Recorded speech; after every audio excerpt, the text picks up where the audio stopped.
So if you do like 30 perfect Kegels every single day, it would take you a full year to achieve the muscular engagement of sitting in a specific chair for 28 minutes. I mean, it is wild when you actually do the math on that. Right. And welcome to this deep dive, where today we are focused entirely on the structural foundation of your body. We're talking about the pelvic floor. Yeah, which is this incredibly complex hammock of, muscle and connective tissue. Exactly. It dictates your core stability, bladder control, intimate health. But I feel like most people completely ignore this biological support system until it fails. Oh, absolutely. They ignore it until, childbirth trauma or the severe hormonal drops in menopause or just general aging starts to degrade the tissue. And when it fails, it really fails. Yeah, the impact is totally systemic. I mean, we see stress, urinary incontinence, pelvic organ prolapse, a massive loss of intimate sensation. It really, it quietly shrinks a person's world. It affects their confidence, their physical activity, and historically the options were pretty grim, right? Well, yeah. Historically, the clinical approach was either symptomatic management, so absorbent pads, basically, or jumping straight to highly invasive surgery. Which has some serious risks. But okay, let's unpack this, because the mission of today's deep dive is radically different. We are looking at a total paradigm shift. We are exploring the cutting edge of non-surgical pelvic floor rehabilitation, and specifically, we're looking at how combining two completely different technologies can radically improve your pelvic floor tone. Yeah, we're taking the macro-level physics of high-intensity focused electromagnetic chairs. And fusing it with we're translating the science to show you how this biochemical coupling works in real life. So let's start at the macro level, the muscles. Right, the foundation. Yeah. For decades, the gold standard for a weak pelvic floor was just voluntary Kegel exercises. Which, clinically speaking, is super flawed. Oh, incredibly flawed. Neuromuscular disconnect is a huge hurdle. Studies actually show that a vast majority of patients end up bearing down or, just squeezing their glutes and abs instead of the actual levator ani muscles. I mean, it's hard to isolate those muscles, and even if you do it perfectly, you're only engaging a fraction of the muscle fibers, right? Right. Your central nervous system naturally limits voluntary muscle recruitment. It's a safety mechanism to prevent injury and save energy. So if you have really atrophic, weakened muscles, doing a few Kegels just isn't enough load to rebuild anything. No, it simply cannot trigger meaningful hypertrophy or restore that brain-muscle connection. And that physiological limit is what the HiFem chair, like the Emcella device, completely circumvents. It's basically a biohack. Yeah, imagine having a personal trainer that could just bypass your brain entirely and force your muscles to do the perfect workout while you just sit there reading a magazine fully clothed. That's essentially what it is. The patient sits on a chair that houses a circular coil, and it emits an alternating magnetic field. And we're talking high intensity here, like up to 2.5 Tesla. Yeah, to put that in perspective for you, that is basically mirroring the magnetic field strength of an MRI machine. But it's tightly focused on the pelvic region. Okay, so how does a magnet flex a muscle? Well, human tissue acts as a dielectric. So the alternating magnetic field passes right through your clothes and skin. Just harmlessly phases right through. Exactly. And once it's inside, it induces electrical currents deep down in the tissue. Those currents directly depolarize the membranes of your lower motor neurons. Bypassing the brain entirely. Right. And when those neurons fire that rapidly, they override the nervous system's refractory period, which triggers what we call supermaximal contractions. Supermaximal, meaning beyond what you can do normally. Way beyond. A single 28-minute session delivers upwards of 11,200 of these contractions. Wait, over 11,000 contractions in under 30 minutes? Yep.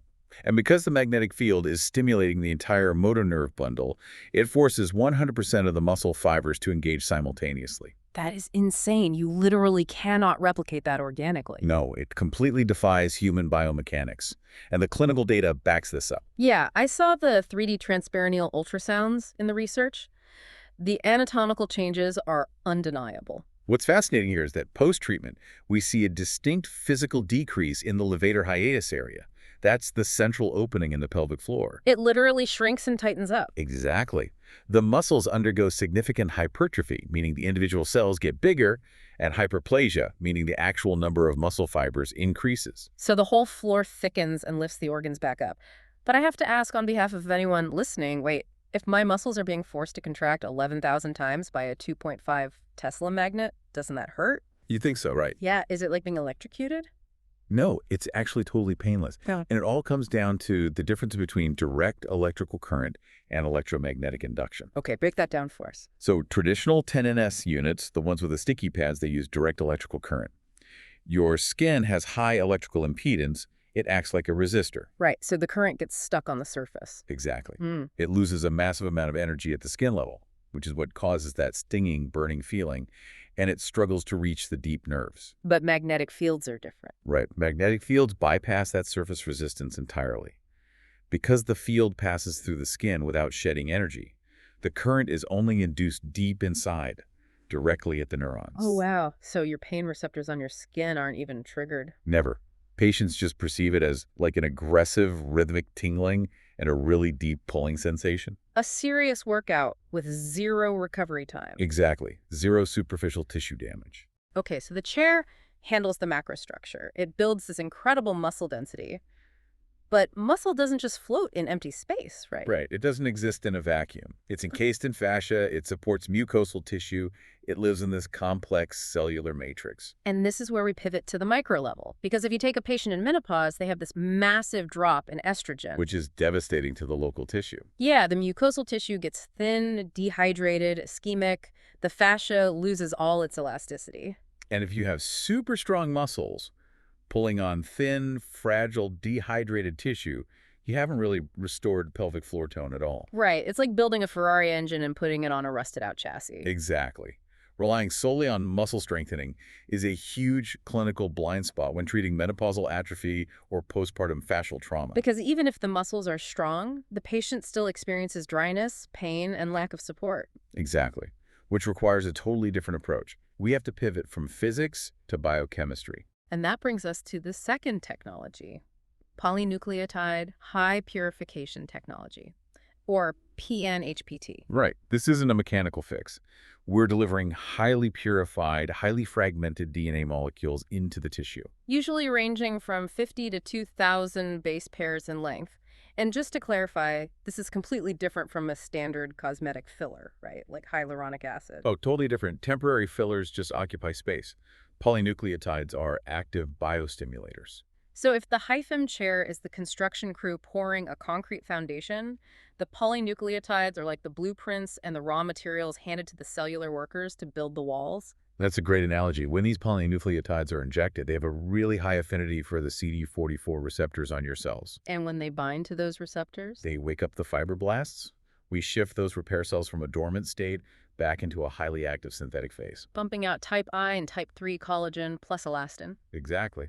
But it goes beyond just structural proteins. They also initiate angiogenesis. Right, stimulating VDGF vascular endothelial growth factor, creating new microblood vessels. Which is huge for tissue that's been starved of blood flow due to aging or estrogen loss. Rebuilding that capillary network restores oxygen and nutrients. Which naturally improves lubrication and sensitivity. But wait, I have to push back on the origin of this stuff. The salmon DNA. Yeah.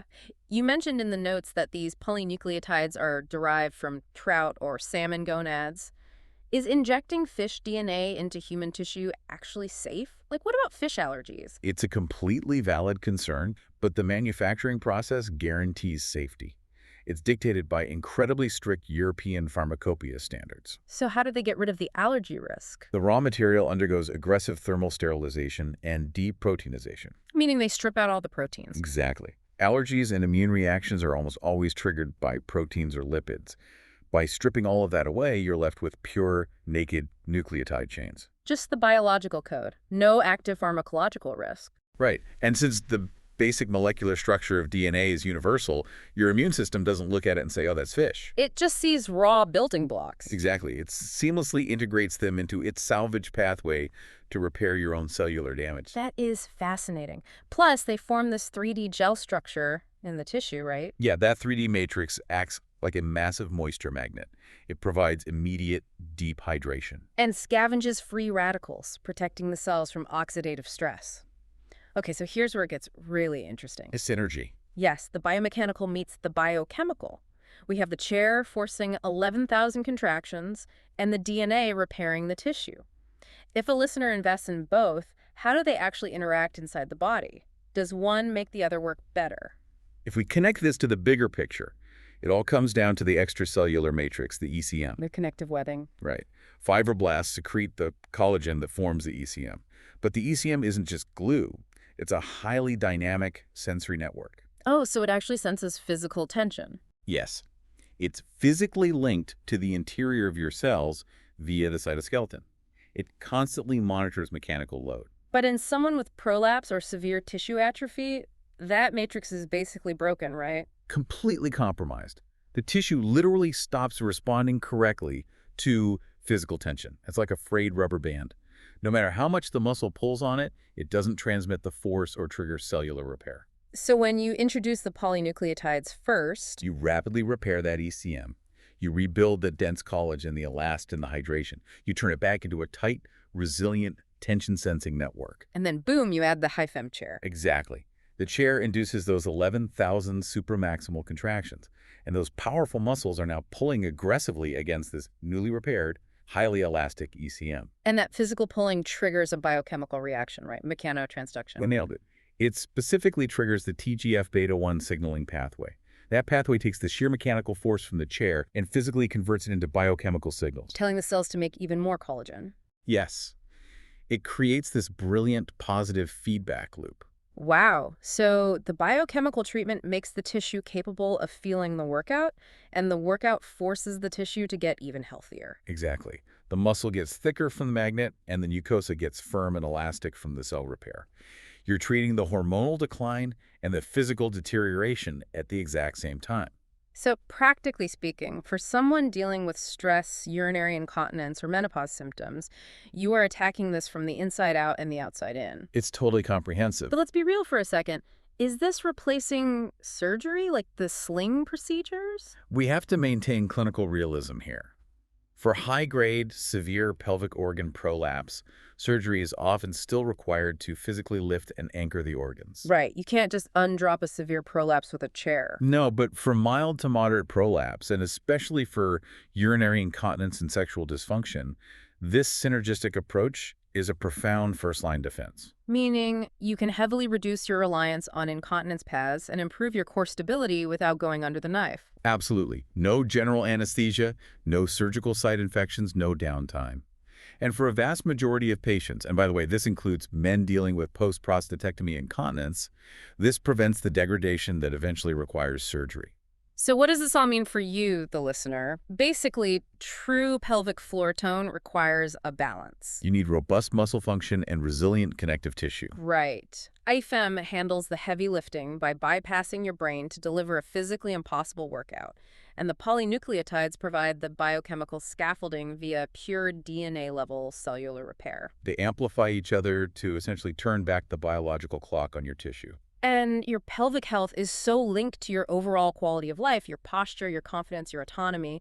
The fact that science now offers non-surgical, non-hormonal ways to reverse this degradation is a massive leap forward. It really is. And this raises an important question, honestly. As we continue mapping out these pathways, are we approaching an era where aging isn't seen as this inevitable structural decline? Wait, what do you mean? I mean, what if aging is just a cellular communication error?